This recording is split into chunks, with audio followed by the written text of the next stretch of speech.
la hegemonía del estatus, de ser los que están en el más alto nivel económico, social, político, cultural y académico, ¿sí? Que son los miembros de las 300 familias más ricas. Sin embargo, la realidad de todo esto es que pues esas 300 familias son las que ostentan los medios de producción y la riqueza en este país, ¿sí? Eso tiene desde 1500 y quizás ancestralmente así ocurrió. Ya platicaremos, entraremos harina de otro costal ese tema, pero haz de cuenta que la clase media alta, que ya está en extinción, es la más sentida y la más dolida. Los trabajadores del Poder Judicial que pertenecían a este segmento porque ganaban arriba de 100,000 pesos mensuales, obviamente jueces y magistrados, obviamente perdieron el estatus de ser la voz cantante de la clase media. Algunos intelectuales orgánicos que le llaman, pues que son los que siempre recibían un beneficio económico. Sírvales agüita, por favor, don Víctor. Les voy a dar café. Sí. Bueno, también quiero compartirle a todos ustedes que eso es lo que más los tiene adoloridos a una gran parte a la clase media alta. La clase media baja, se puede decir, de la que formamos parte de prácticamente, podría decir yo, 40 millones de mexicanos, que somos profesionistas, que trabajamos todos los días, y ahora la problemática es que tenemos que trabajar el doble o el triple de lo que trabajábamos hace 20 años, hace 30, que teníamos un cargo público, que teníamos un empleo público y nos daba cierta estabilidad. Hoy ni eso da estabilidad. Hoy pues prácticamente se está reordenando la sociedad. Es una profunda transformación y esa transformación tenemos que entenderla. Y obviamente el presidente López Obrador, que pertenecía no a la clase media ni alta ni baja, él participaba en lo que es el proletariado, se puede decir los más pobres. Él ha narrado en diferentes ocasiones cómo llegó a la Ciudad de México para estudiar en la Facultad de Ciencias Políticas y Sociales y no tenían para comer. Había una señora que preparaba comida y les daba de comer gratis. Y él a veces le daba pena y le mandaban a hablar al flaco porque estaba muy flaco.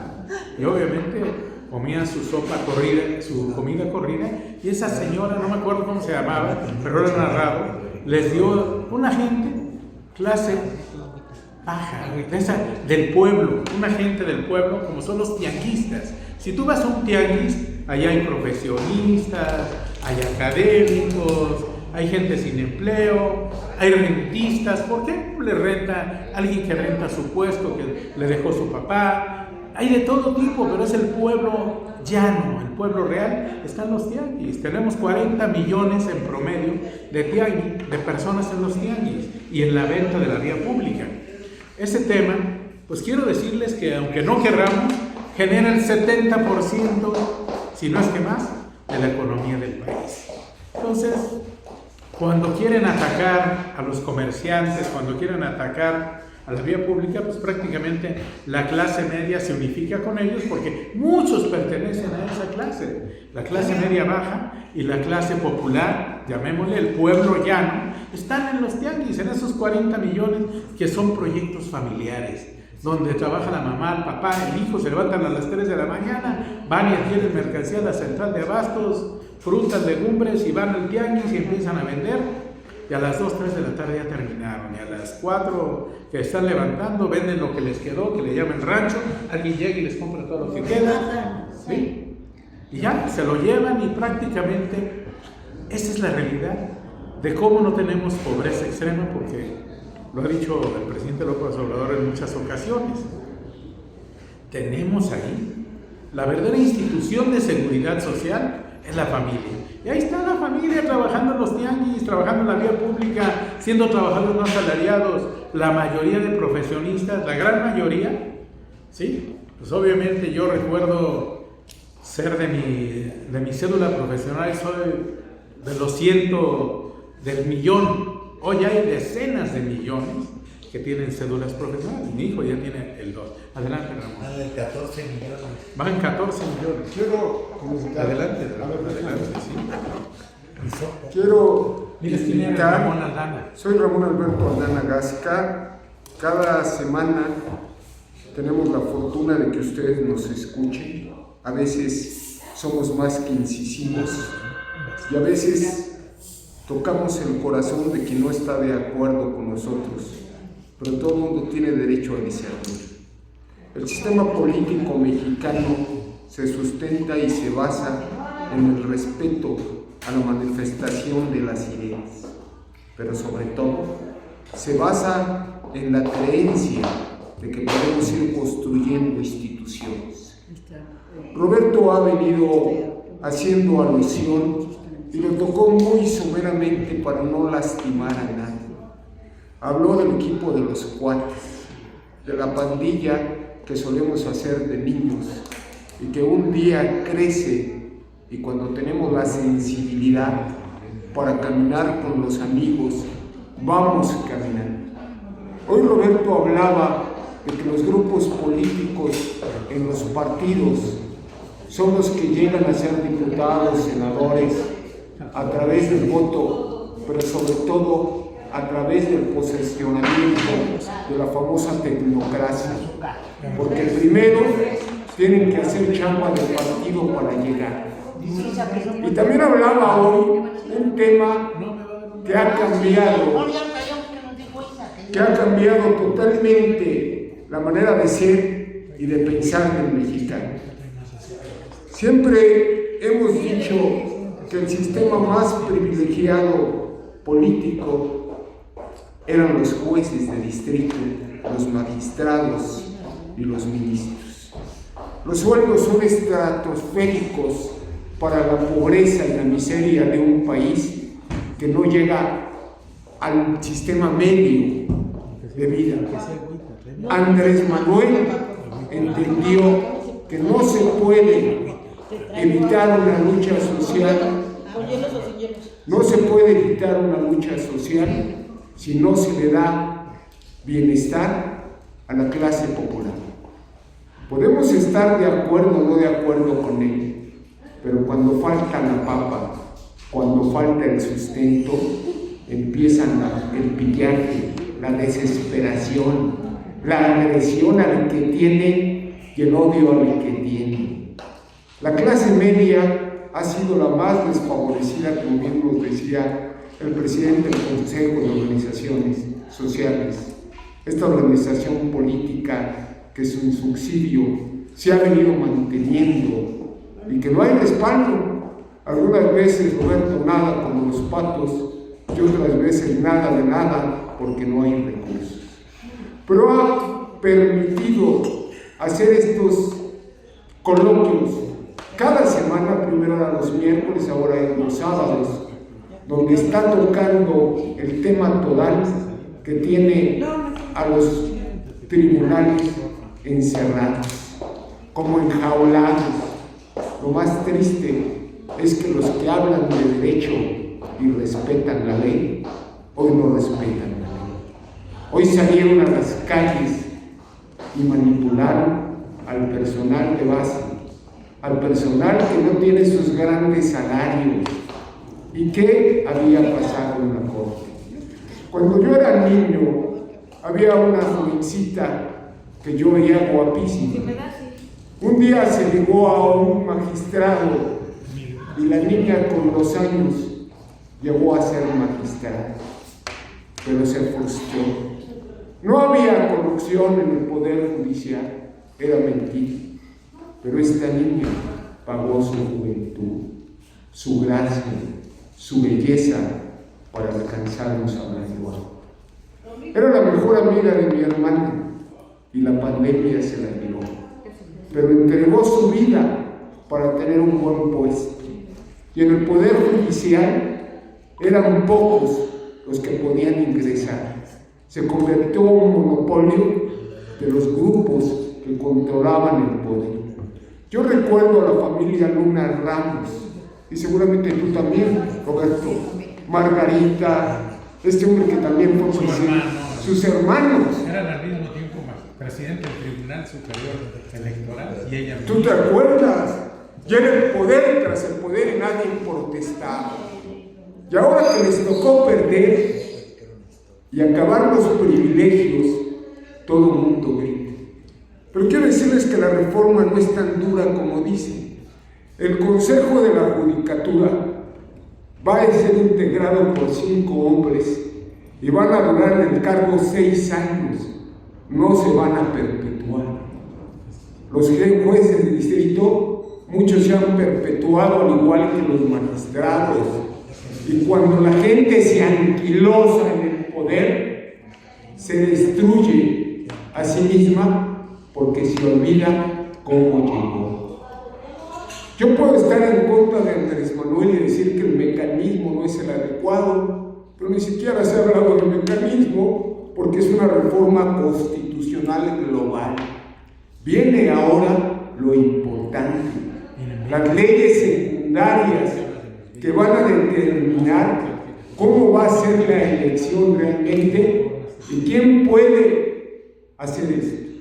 Quise hablar de este tema porque el experto, aquí lo tenemos, es Emilio, es una gente que se ha dedicado a estudiar, a trabajar como abogado, pero como todos aquellos que pueden ser luz en la noche y que no tienen quien los encienda, no ha logrado ser un crisol en el Poder Judicial, porque era un privilegio de unos cuantos y un rechazo de muchos.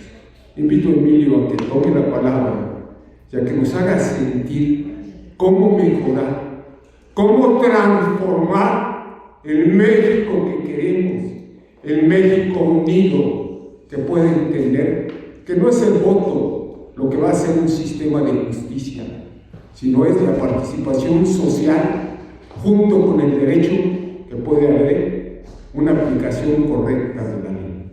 Emilio, te invito a participar. Gracias.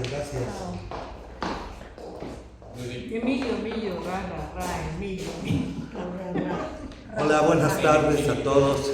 Gracias por las ovaciones. Ayer me sentía un poco aturdido, decía Platón cuando Sócrates se comió la cicuta. Me siento aturdido porque es paradójico, es una fiesta de libertad, pero estamos en una situación de conflictos. Dicen que después de la tempestad viene la calma, y yo pido que a mi Dios, y cada quien como lo conciba, que así sea, ¿no? Que así sea. También se ha debatido mucho, todavía faltan muchas reformas. El tema electoral creo que también va a ser un tema muy discutido. Hay mucha costumbre que se ha generado. De entrada van a eliminar la manzana envenenada de la reelección. Sí, la reelección y la disminución. Yo veo importante la reforma judicial porque pues sí se ha demostrado en esta época que se han acotado costos. Yo también no creo que con esto se vaya a resolver todo el tema de la problemática de la corrupción. Creo que es un buen paso. Creo que es un primer escalón. A lo mejor difiere un poco del segundo piso, pero sí es un avance. Sí es un avance que podamos implementar reformas importantes que no se habían dado.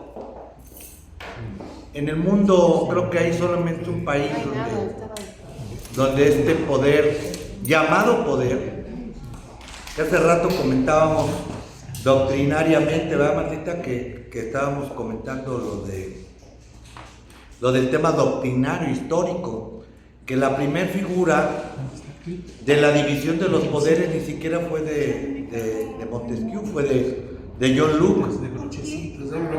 De John Locke en el sentido de un sistema parlamentario, ¿no? De dos figuras. Le añadió otro, pero que no era el poder judicial. Hace rato comentábamos también del por qué se dio esa división llamada de poderes que plantea Montesquieu en la doctrina, para efecto de crear pesos y contrapesos y equilibrio, y quitarle el poder absoluto al rey. Ese fue el motivo por el cual en la Revolución Francesa y en estos principios históricos y doctrinarios se dio la llamada figura de la división de poderes. Me comentaba el doctor Villaseñor, que también está un poco distraído, que se da en los sentimientos de la nación. Y bueno, yo solamente acoté que primeramente se dio en la Revolución Francesa, o previo a la Revolución Francesa, o como uno de los vestigios. Pero sí hay un tema muy interesante ahí, porque incluso en la Constitución de Cádiz, pretendiendo supuestamente ya dar una independencia a la República con esa Constitución, y después los estatutos, y después los sentimientos de la nación de Morelos, en donde ya se hablaba de esa figura de la división de los poderes.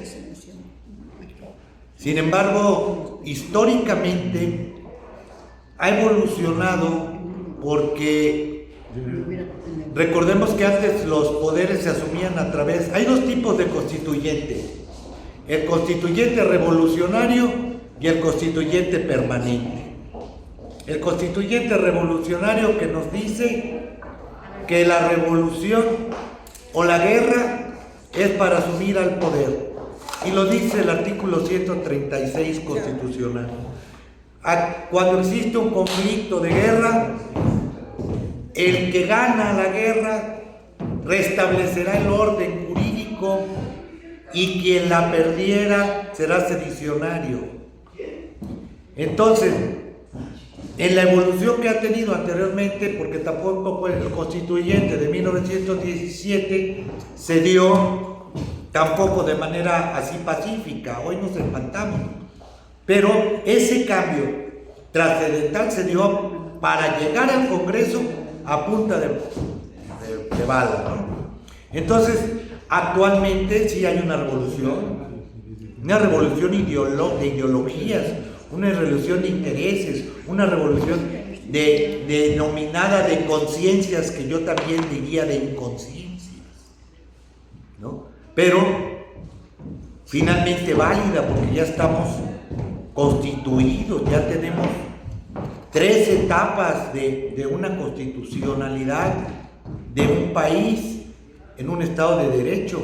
Esta es una parte en la que yo creo importante que requiere el país una transformación, y que tenemos todavía mucho que trabajar para una cuarta transformación, y lo digo con mucho respeto. Para mí es importante el trabajo que se ha hecho en esta administración, pero sí es importante también entender y valorar que hay muchas formas de pensar, muchas formas de sentir, y que también se vale disentir. Yo no me quejo de lo que la vida me ha dado. Sí me ha costado trabajo. Hace rato se hablaba de que cuando Andrés Manuel llegó, pues a mí también me tocó incluso hasta pedir fiado para poder comer, y a veces ni tener para poder dormir, porque también estudié fuera de mi casa. Y creo que todo eso nos va formando más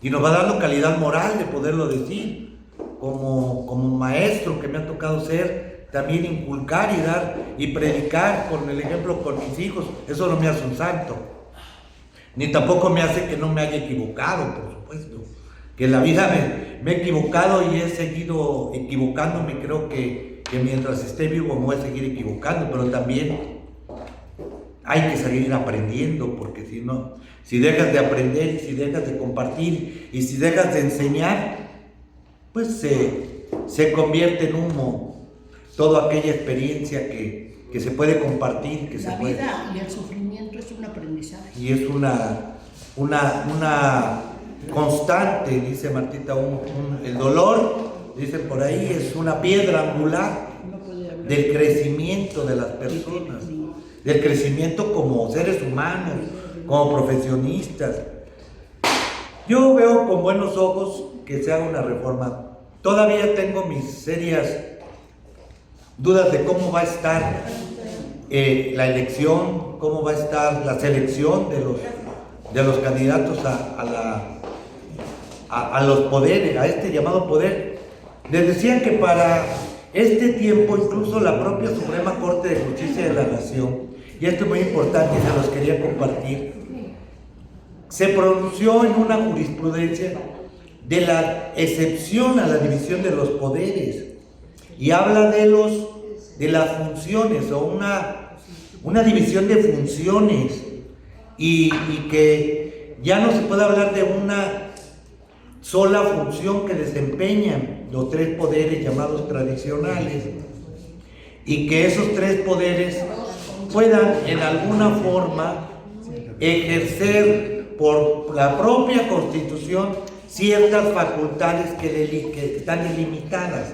Ejemplos: el Poder Ejecutivo tiene también facultades específicas, también de legislar, emite decretos, impulsa iniciativas y también juzga a través de los órganos jurisdiccionales que no son propiamente del Poder Judicial. Y les cito algunos: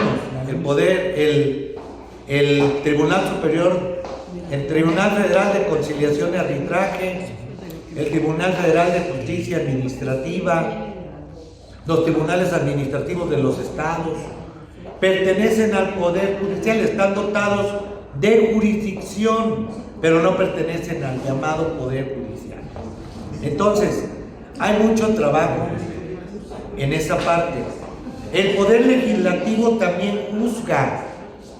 El Poder Legislativo también se erige en jurado de sentencia para resolver el tema del juicio político, no solo en su función originaria, sino en su función de órgano jurisdiccional. El Poder Legislativo también ejerce funciones administrativas de control, no solo de control constitucional, sino de control administrativo a través de la Auditoría Superior de la Federación, que regula y revisa la cuenta pública de los funcionarios o el ejercicio de los dineros del país.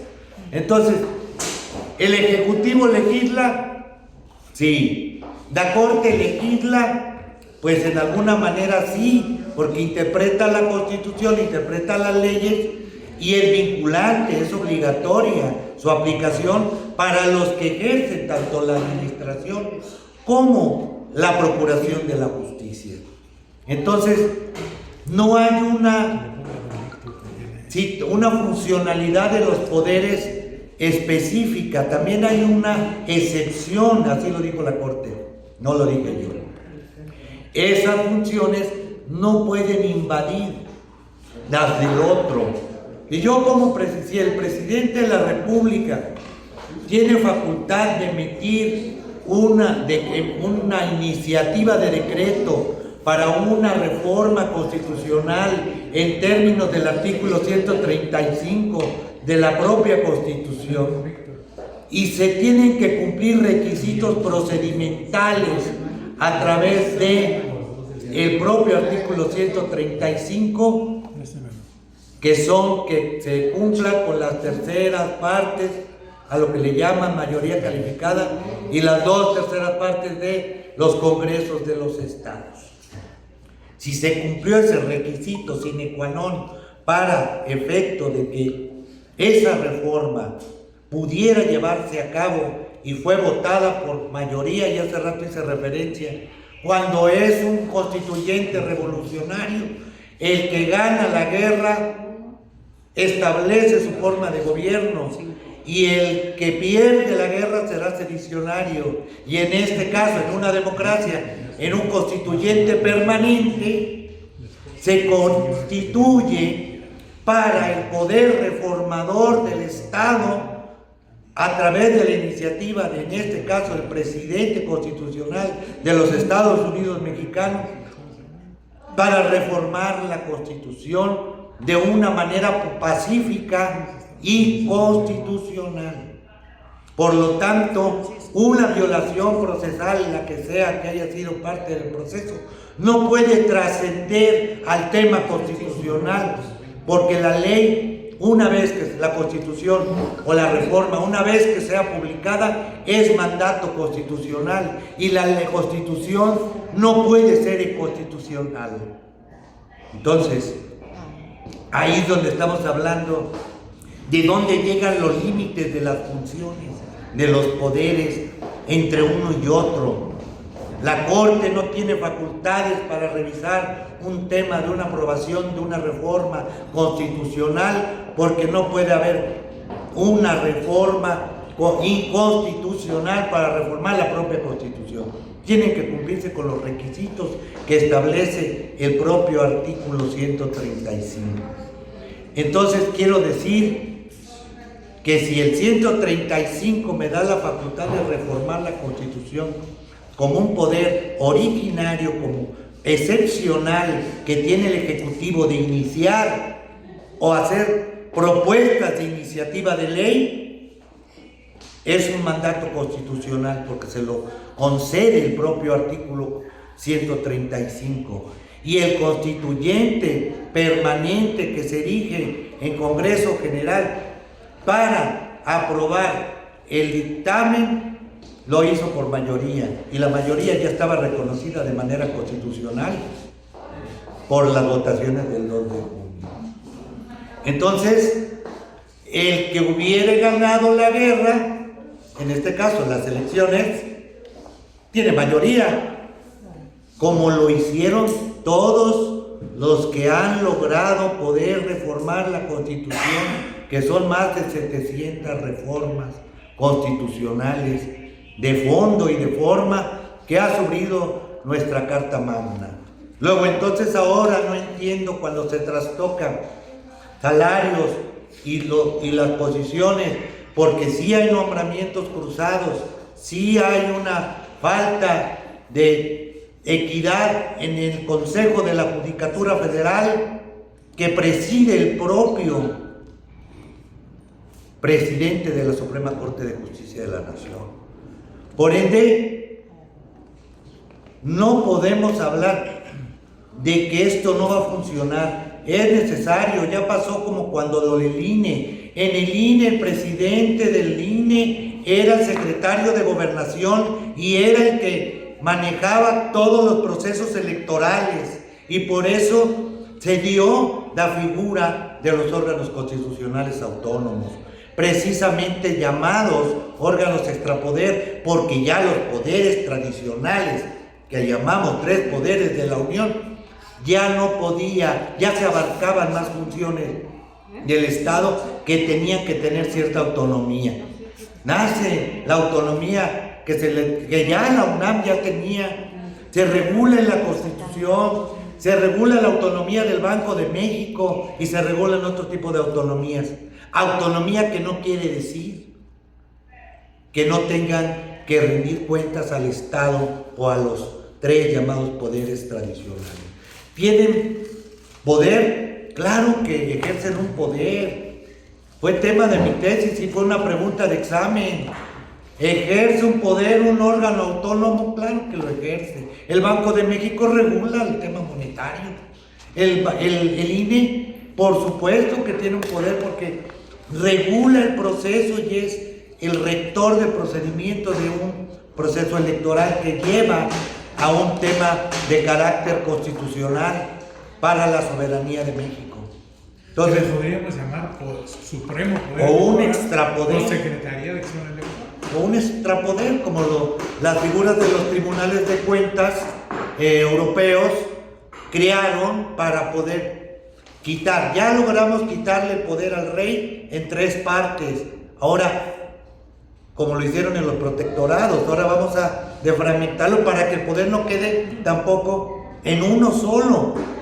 Todavía por ahí, en la Constitución, dice que el poder se depositará en un solo hombre llamado presidente de la República. Yo creo que esos temas también hay que entrarle, ¿no?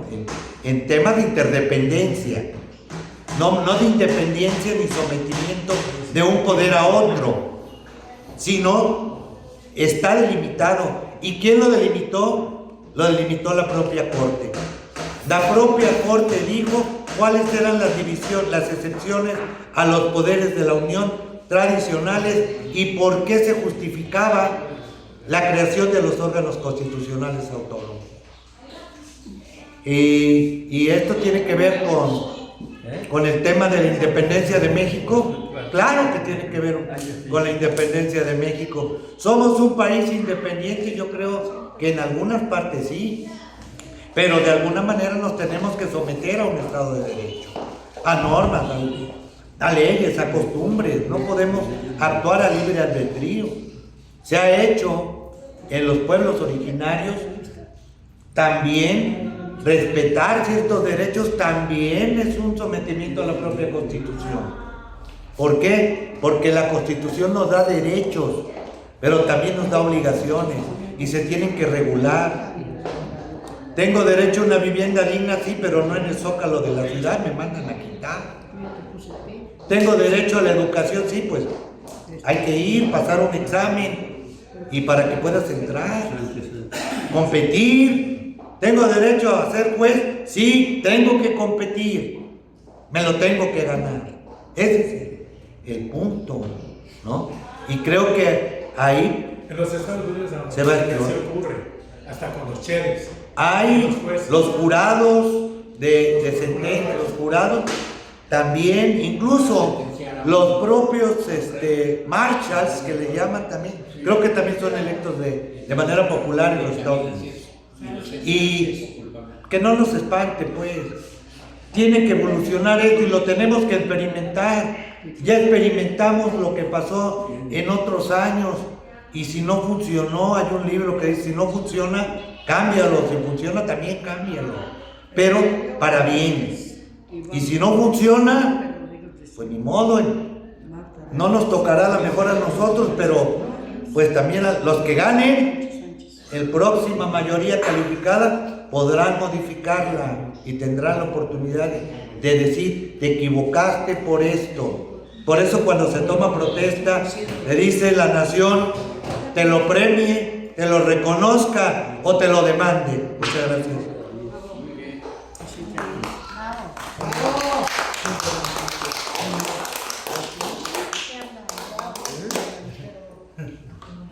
Queridos amigos, no venimos a erigirnos en un tribunal de cuentas, ni vamos a juzgar a nadie, pero obviamente lo que acaba de decir Emilio, lo que dijo Ramón Aldana, son muy claros los conceptos.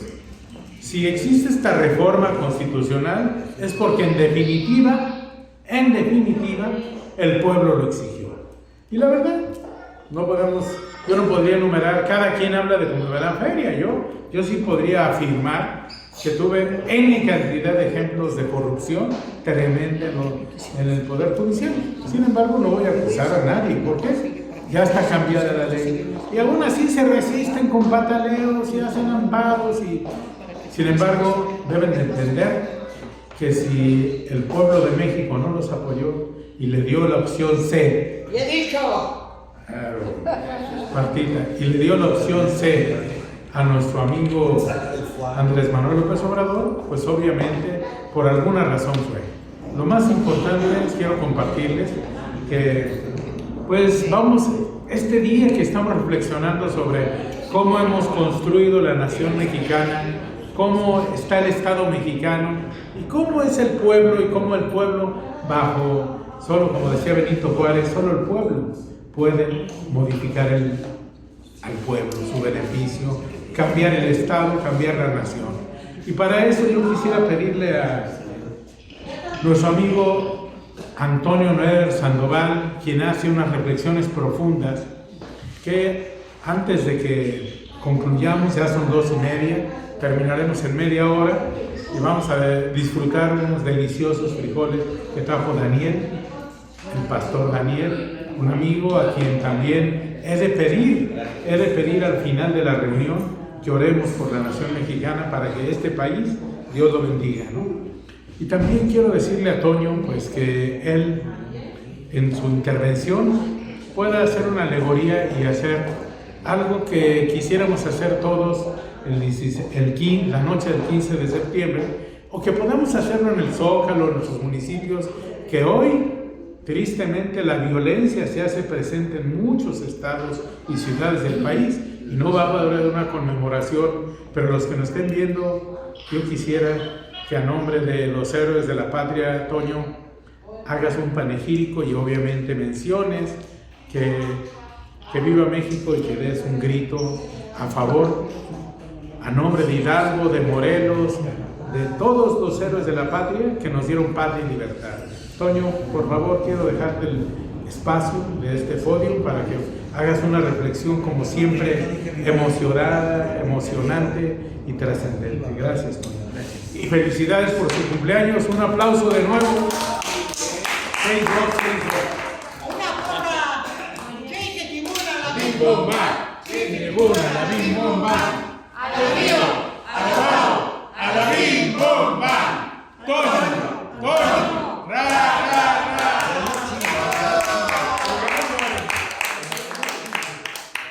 te queremos mucho, te queremos mucho. Con permiso y agradeciendo a nuestro presidente y amigo Roberto Villaseñor el uso de esta tribuna, a esta soberanía que hoy en este día, en camino de celebrar un aniversario más, el 214 aniversario de independencia, pues que nos obliga necesariamente a traer reflexiones.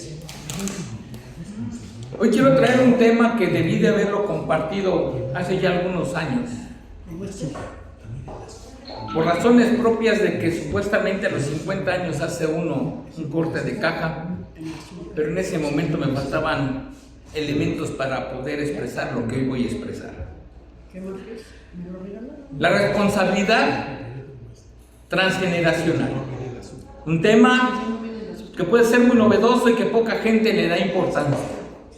La responsabilidad transgeneracional, que primeramente hablaré de nosotros, de cuántas veces hemos hecho cosas, hemos dicho cosas, hemos callado cosas, hemos validado cosas, situaciones, eventos, y hemos sido cómplices incluso de ellas, ya sea silentes o partícipes, activos o pasivos, sin mediar en las consecuencias que va a haber para nuestra descendencia, para la patria.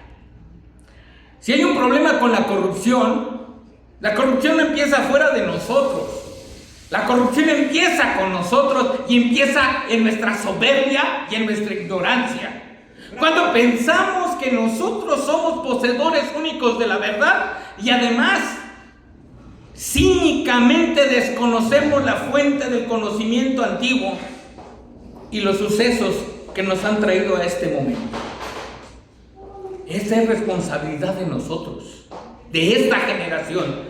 Hay gente de mi edad que dice, pues yo ya, ¿para qué me meto en bretes? Yo ya tengo mi pensión, yo ya tengo mi ayuda de adulto mayor, hay que se organicen los jóvenes, yo ya estoy bien, ¿para qué me complico la existencia? Y entonces, a través de un mendrugo de pan, cambio mi dignidad, mi libertad, y mi libertad en todos los sentidos, mi libertad de pensar, mi libertad de expresar, mi libertad de asociarme, libertad de prensa, libertad de pensamiento, por un mendrugo de pan. ¡Qué tristeza! ¡Qué tristeza que aún dándonos la vida oportunidad de hacer cosas, nosotros tomamos la resignación de la decrepitez anímica, que después se traduce en física, y vamos como cadáveres deambulando y apestando el ambiente con lo deteriorado de nuestros seres, incapaces ya de engendrar vida en ningún sentido y solamente transmitiendo miseria. Qué pena que nos comportemos de esa manera, señores, cuando nosotros todavía somos responsables en este momento de espacios de autoridad, de espacios de poder, de espacios de conocimiento, y muchas veces no porque no los merezcamos, sino porque la divina providencia le plació ponernos como autoridad en esos espacios, pero ingratos y groseros. Ni siquiera volteamos a preguntar: heme aquí, Señor, ¿para qué soy yo aquí? Eso es con respecto a nosotros. Cuando decimos que el asunto ya de los jóvenes no es tema mío, ni sus vicios, ni sus desviaciones, ni cómo están siendo sometidos y acaecidos todos ellos por los medios masivos de manipulación, y guardamos cómplice silencio. Señores, esto no es ni ético, ni moral, ni bueno con relación a las buenas costumbres. Y hoy voy a hablar de los jóvenes. Todos fuimos jóvenes, y algo que tenemos los jóvenes, que pretendemos decir: este viejito que sabe, tú porque ya estás viejo das buenos consejos porque ya no puedes dar malos ejemplos. Y frases como estas las tenemos. ¿Para qué voy a tu club de viejitos? ¿Para qué voy? Ahí están bien aburridos. Necesitamos ritmo, necesitamos color, necesitamos cosas buena onda. Y piensan los jóvenes que hoy, con marihuana, astrología, aceite de coco, En lo mejor de los casos. van a cambiar el mundo. Sí, lo van a cambiar, pero en peor. No se dan cuenta que los poderes reales de este mundo desde hace mucho inventaron la adicción al alcohol y a las drogas como un elemento de control. Y voy a referirme a hechos históricos. ¿Cuál fue la primera herramienta que utilizaron para conquistar el oeste los anglosajones? El agua, ¿qué decían? El Agua de caballo. fuego. El agua ardiente. Agua de fuego. El agua de fuego.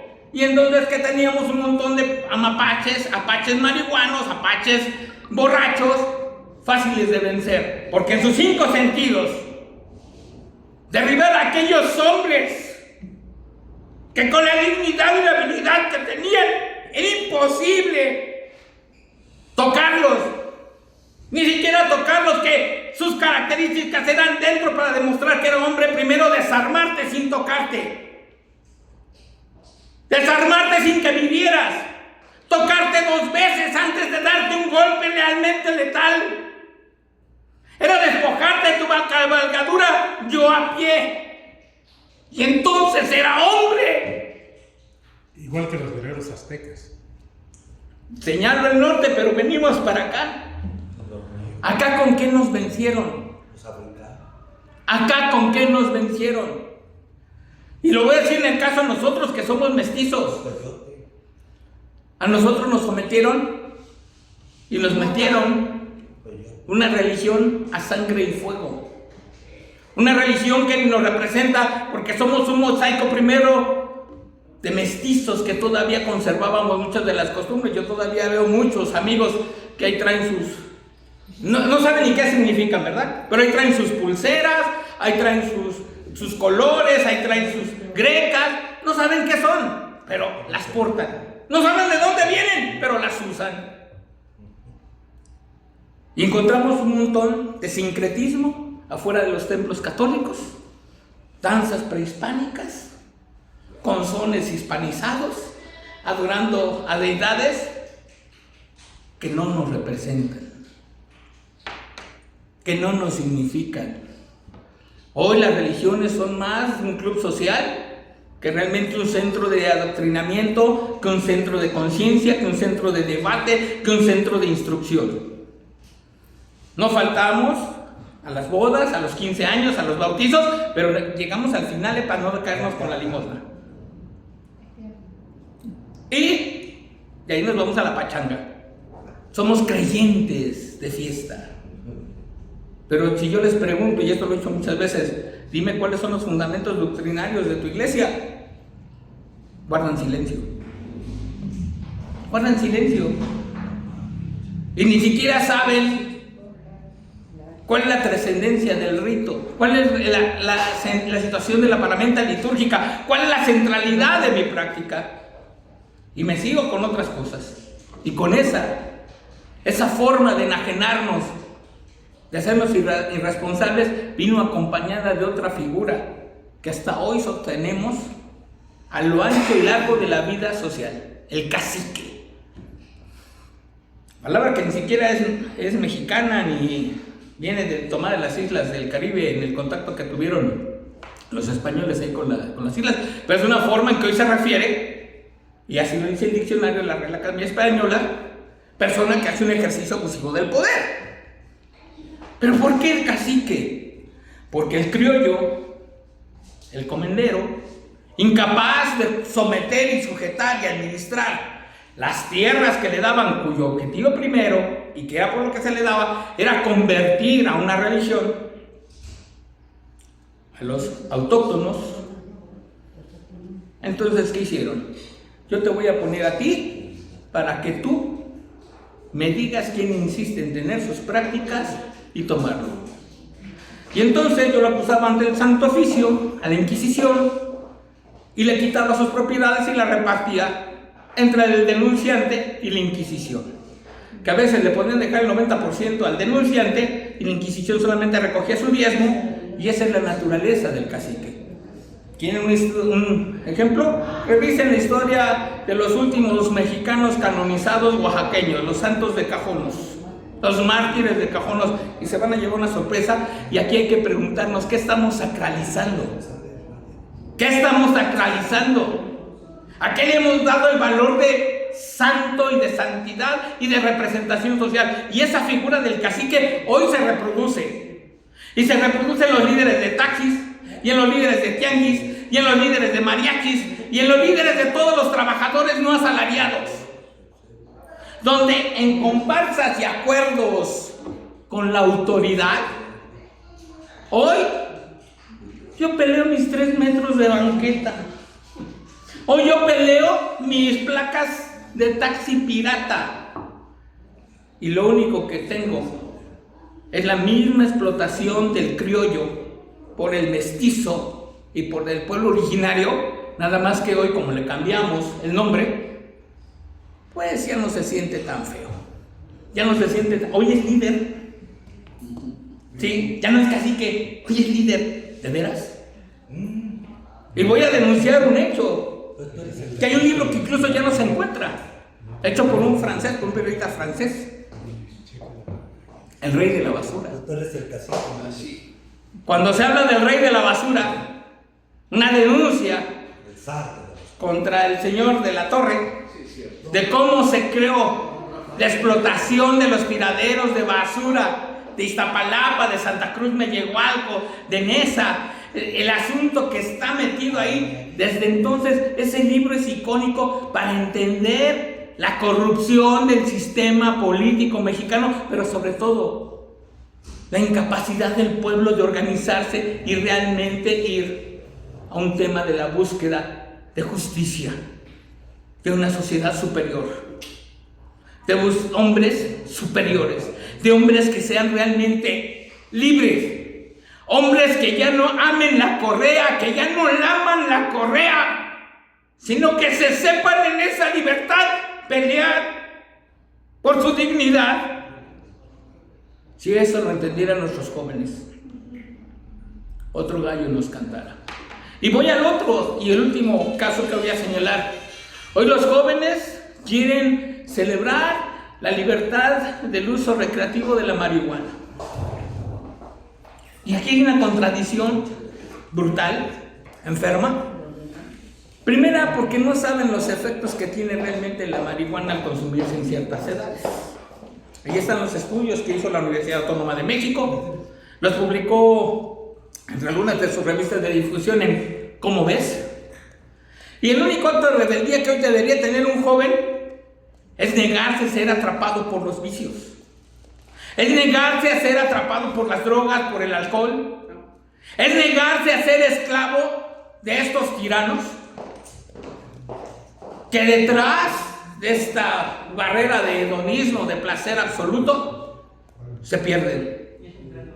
Hoy, ser rebelde, ser revolucionario, significaría cuidar mi cuerpo como una cosa sagrada.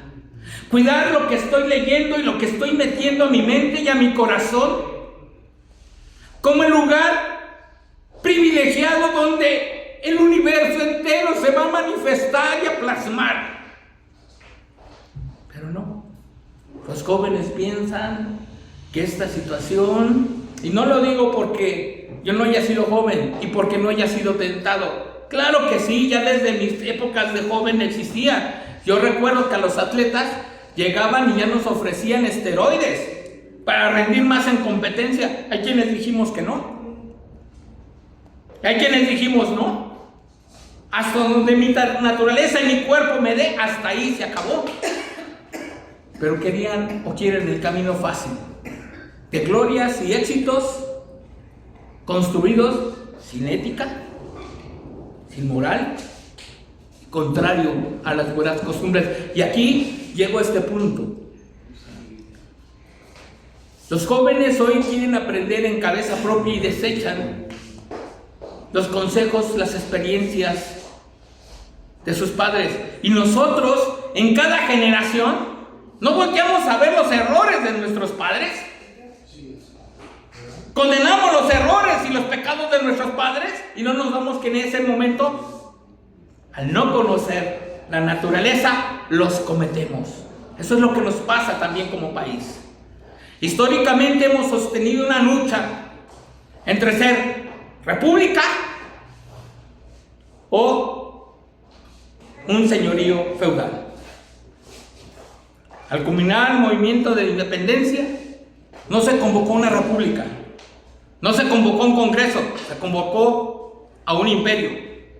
Viene la lucha y se establece la primera república.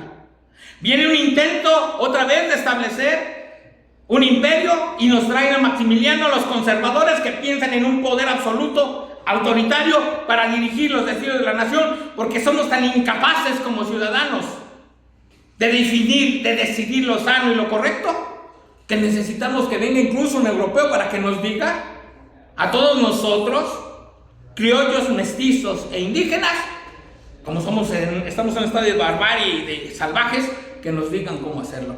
Y viene el segundo imperio. Surge la Segunda República en la figura de Juárez y los reformadores, donde curiosamente un asunto central fue la Suprema Corte de Justicia. Curiosamente. Se ha señalado aquí que la teoría de división de poderes es de Montesquieu, cierto. Pero además yo señalo que hay otra cosa que Montesquieu nos deja a aquellos que somos estudiosos de la filosofía, del derecho, de la historia, que dice que algo no es bueno por ser ley, sino porque es bueno, debe ser ley. Y en este sentido hoy andamos extraviados, porque tristemente yo he escuchado tanto de detractores como de promotores mucha perorata, pero cero sentido de qué es lo que queremos llegar. Y hoy voy a traer una discusión en el 2012, cuando nosotros en esta mesa, en esta casa, hablábamos de lo grave que es la existencia de los fiscales carnales, los fiscales a modo, los fiscales que están hechos para proteger al Ejecutivo y a su corte, a su séquito, pero no están hechos para velar por los intereses ni de la nación, ni del pueblo, ni del interés superior de los mexicanos. ¿Qué pasó? Yo no lo veo hoy en la actual reforma, Y señalo otro error. Si elegir entre una serie de candidatos, una papeleta se nos hace complicada necesitamos que 6 papeletas en una presidencial, senador. Va a ir en escala, ya quedó modificado, ya fue modificado el procedimiento. Sí. Va a ser paulatino. A lo que voy, yo les preguntaría, denme aquí rápidamente, cada uno de ustedes, 3 nombres de abogados que ustedes conozcan, probos, con conocimientos, con capacidades, por los que ustedes vayan a votar. Ramón Altana. Primero. Pero observen, Néstor, son de broma, ha puesto un tema aquí, pero vuelvo a insistir otra vez, pero ¿cuántos? ¿Esto nos da para llenar 1,600 papeletas? ¿Nos da para llenar, para elegir cuánto tiempo? Entonces, aquí hay errores gravísimos de fondo, y el tema más delicado. Nos van a proponer el propio poder, va a hacer las propuestas para que... Y aparte de eso, jalamos gente, jalamos uno con otro y otro. Este es a lo que voy. ¿Cuál es el nivel de magistrados que pretendemos tener? No tocamos a los fiscales, los dejamos de lado, y me puedo ir más abajo. Ha habido temas que aquí se han hablado. ¿Cuál es el seguimiento que hay sobre los ministerios públicos? Ninguno. Y perdónenme, el problema de corrupción no está hasta acá arriba, llega hasta acá arriba, pero empieza desde los ministerios públicos. Y desde antes, Más bien ahí está. desde la educación. Bueno, desde tú ya la tocaste prevención del delito, desde la procuración. La clave, ¿no? Desde los patrulleros. Desde casa, es más, lo voy a decir. A mí me tocó hacer recorridos allá en Azcapotzalco para evitar que los policías violentaran los derechos humanos y las cosas se hicieran conforme a derecho, siendo yo parte de lo que era el Consejo Consultivo de la Ciudad de México. ¿Y cuál sería una de las sorpresas que me llevé? Que en alguna ocasión jóvenes haciendo desmanes en la calle, no solamente bebiendo, drogando, sino incluso asaltando a los vecinos, salían las mamás, las familias, se armaba una escandalera. Se les liberaba para evitar un conflicto social. Y estas mismas mujeres son las que después llegaban los jueves ciudadanos de seguridad a denunciar que en su colonia no había seguridad. Los jefes de policía se callaron. Yo, perdón, no. O sea, yo lamentablemente siempre he sido un animal bastante salvaje. Y yo sí las callé a las señoras y las corrí. Yo les dije, ustedes no tienen vergüenza. No tienen autoridad a venir a decir aquí nada, a denunciar nada, porque ustedes son sus hijos los criminales y son ustedes los que los defienden y impiden que la autoridad cumpla con su función. Esto que ocurría hace 30 años, hoy lo tenemos en las redes sociales. Padres y madres diciendo, pero si mi hijo nada más salía a robar, se drogaba, pero no le hacía daño a nadie, ¿por qué me lo mataron? Ese es el grado de corrupción que tenemos. De cómo se ha diluido la moral, las buenas costumbres, la ética, y donde hoy el pecado está si lo haces de enfrente, porque si lo hago yo no es pecado. Los principios y los valores están en la basura. Pero aquí nosotros no podemos seguir abonando de ninguna manera a que siga ocurriendo esta sin razón. Yo les voy a recordar el capítulo histórico de en qué terminó y que es parte de la naturaleza, de la esencia de nuestro derecho hoy. Y me voy a regresar hasta los íberos y me voy a regresar allá con los reinos visigodos, donde este sistema que hoy nos dicen que novedoso, que no tiene nada de novedoso, tratan de imponer y que ya ellos lo practicaron. ¿En qué acababa eso? ¿A qué acababa? En conspiraciones, asesinatos, por llegar al poder. Y el que mataba al rey en turno era el que tomaba el poder. Perdón, Y eso fue por lo que no pudieron resistir los visigodos la embestida de los árabes. Y eso metió a la península 8 siglos bajo el yugo de los árabes. Yo no sé a dónde queremos ir. Y por eso estoy hablando de la responsabilidad transgeneracional. Y vuelvo a insistir, yo no he encontrado argumentos de fondo, ni en defensores, ni en detractores de lo que está ocurriendo aquí, y me parece gravísimo.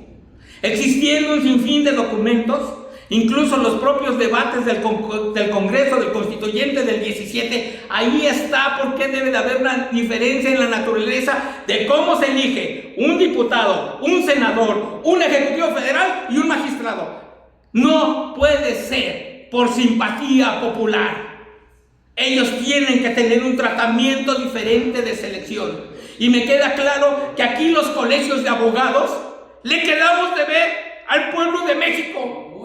Los colegios de abogados le quedamos a deber en este momento histórico a la nación. Hoy la denuncia que hacen organismos internacionales y señalamientos que hace la OEA, que hace la ONU, del riesgo que está entrando México de hacer esto. Y que escucho la barbarie que dice, es que somos soberanos, ¿qué nos importa la opinión pública de otras naciones, de otros gobiernos? ¡Ay, caray! Pero que vengan sus dólares, es así. ¡Ay, caray!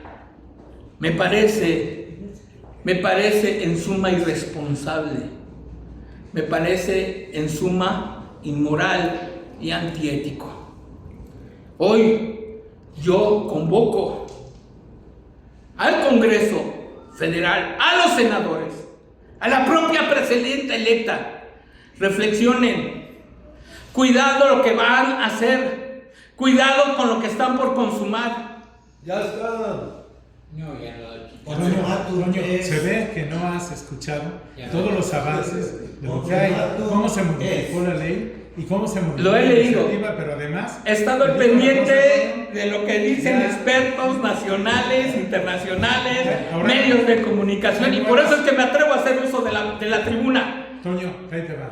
También quiero compartirte que ya convocó Ricardo Monreal a que si hay otras iniciativas que enriquezcan, modificando el Ministerio Público, modificando a las policías, modificando la ejecución de las penas, modificando todo, se haga. ¿Por qué? Es un trabajo de los Yo voy a ir a legisladores. algo todavía más grave. Esa fue una Yo he iniciativa escuchado, y ha sido un argumento sostenido, que los integrantes de la Suprema Corte de Justicia todos son corruptos. Yo el día de hoy no veo una denuncia, una carpeta de investigación, un procedimiento para que se cumpla, porque no se trata de decir el de atrás fue corrupto, porque entonces aquí estaríamos hablando de algo brutal, y que si esto ha sido característica de todos los gobiernos, un pacto de complicidad para cubrir y proteger las porquerías de unos y de otros. Nosotros necesitamos hoy una Suprema Corte de Justicia que responda al interés de la búsqueda de la verdad y de la justicia.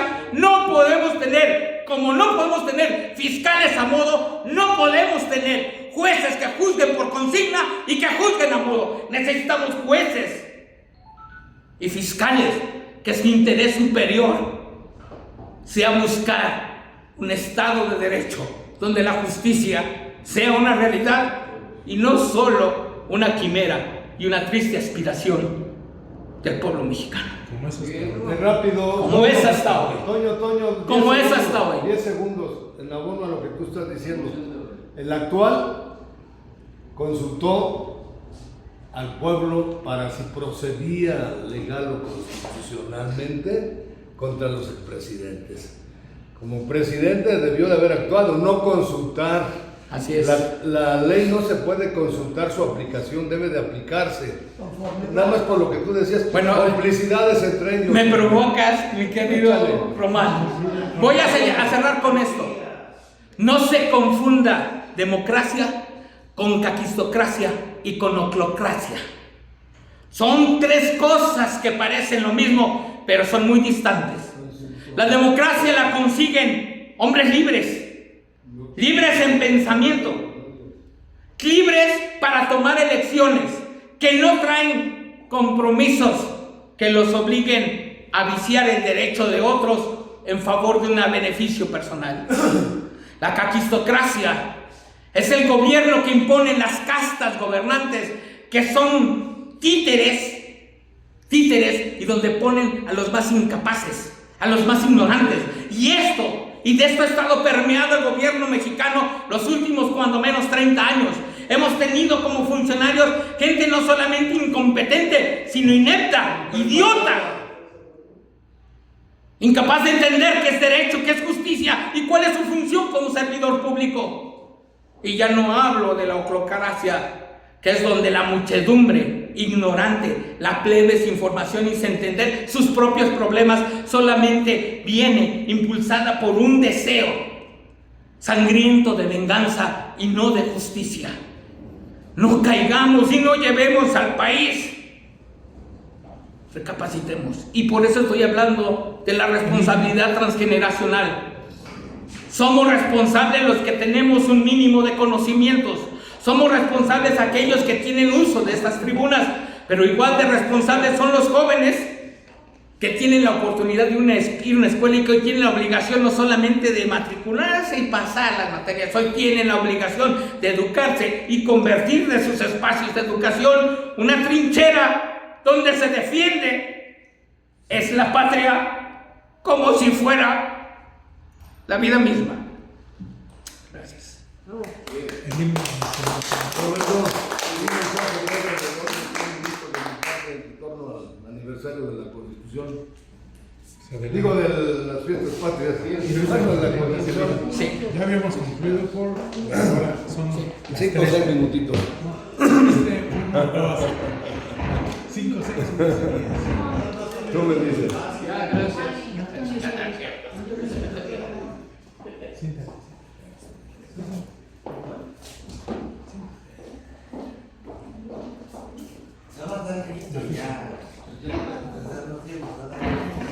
En vísperas de una conmemoración más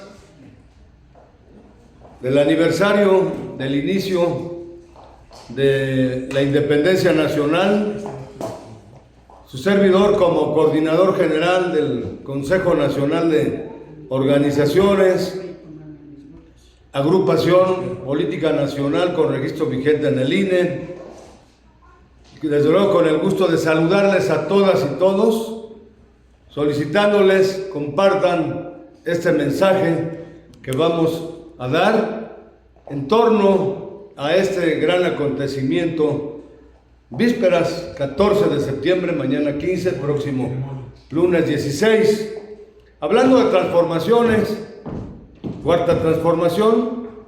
Tenemos que la primera transformación precisamente se inicia ese 15 de septiembre de 1810 y culmina, bueno, con el grito de Dolores, con don Miguel Hidalgo y Costilla, y culmina en un mismo mes de septiembre, pero del año de 1821, después del abrazo de Acatempan, la entrada del ejército trigarante, etcétera, etcétera, y con personajes como Leona Vicario, como Josefa Ortiz de Domínguez, como el ya mencionado Hidalgo, Morelos con su sentimiento de la nación, su frase célebre de que todo el que se queje en justicia tenga un tribunal, que lo escuche, lo ampare y lo defienda contra el fuerte y el arbitrario. Con frases como la de Vicente Guerrero, de la patria es primero. Y efectivamente en 1821, ya lo decía Noelle, se instaura el primer imperio mexicano con el que se autoproclama como emperador de México. Pero no pasa mucho tiempo en ese poder imperial, porque en 1824 tenemos la primera constitución de nuestro país, constitución que no contempló un sistema de protección de los derechos fundamentales, ni una declaración tampoco, una lista declarativa de derechos, y ahí tenemos entonces lo que podría ser la primera transformación. No está de más comentar la Constitución de 1836, que no obstante siendo conservadora, Néstor, de corte conservador, implementa todo un poder, el supremo poder conservador, para la preservación y protección de la constitucionalidad. Carta magna en la cual sí se establece una declaración de derechos.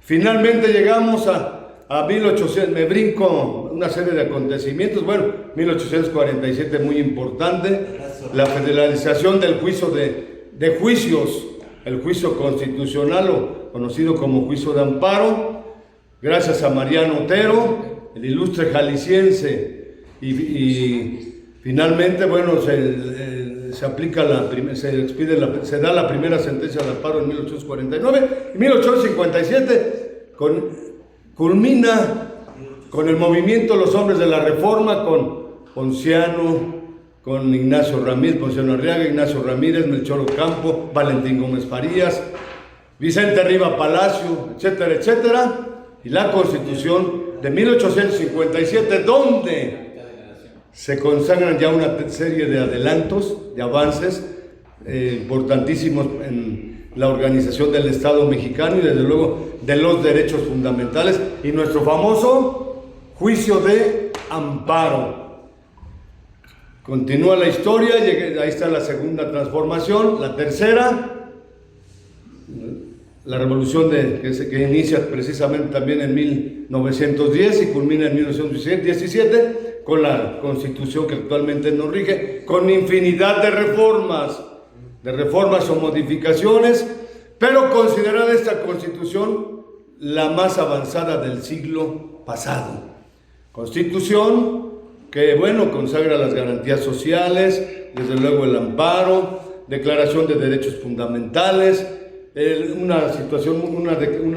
mandamiento muy importante que dice que toda autoridad pública dimana del pueblo y se instituye, como decía Antonio Nueller, debe de ser para el beneficio del pueblo. Agregando a lo que decía Antonio Nueller, pareciera que dice al revés la Constitución, para beneficio propio y no del pueblo, porque te faltó decir que ponen a cada gente en cargos públicos que ni siquiera primaria han terminado, en diputaciones, en senadurías, en alcaldías, en todos lados. ¿Sí o no, Toño? Sí lo dijiste, creo, ¿verdad? Y no llegan a servir, sino a servirse. Ahí está la prueba. Por eso el país que no está como está. Pero bueno, finalmente llegamos a esta, con personajes ya dijimos, en esta tercera transformación con la Revolución Mexicana, pues Villa, Zapata, Obregón, Madero, Carmen Cerdán, los Flores Magón, ¿verdad? Los Flores Magón, etcétera, etcétera. Lázaro Cárdenas es importante posteriormente, en fin, y llegamos hasta la actualidad con mujeres como, denme nombres de mujeres y hombres. Con personajes como Andrés Manuel López Obrador, ¿verdad? Clara Brugada, Ifigenia Martínez. ¿Quién es más? ¿Quién?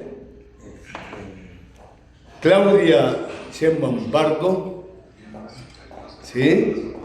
Y se ha dado una serie de reformas constitucionales y legales y políticas públicas, fíjense, políticas públicas que se traducen en favor del pueblo mexicano.